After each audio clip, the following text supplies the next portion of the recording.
जे रामाचं रूप सांगितलं ते मर्यादा पुरुषोत्तम आहे. पण राम हा दिसतानाच एक कूल पर्सनॅलिटी दिसतो. तो असा ॲक्शन हिरो नाही वाटत. आता ह्याच्यामध्ये 2-3 गोष्टी. कूल पर्सनॅलिटी असं आपण ज्याला म्हणतो, ते नेमकं कूल काय?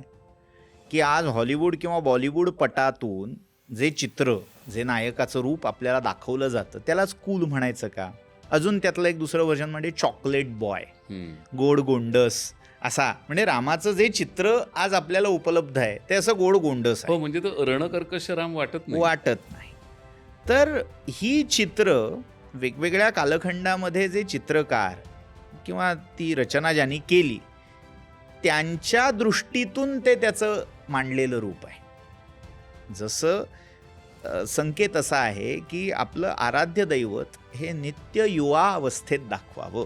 त्यामुळे राम कृष्णांची चित्रणं जी केली जातात ती नित्य युवा, त्यामुळे दाढी मिशाही त्याला दाखवल्या जात नाही. तर यावरून आपल्याला असं वाटतं बरेच वेळा की ते असे चॉकलेट बॉय आहेत.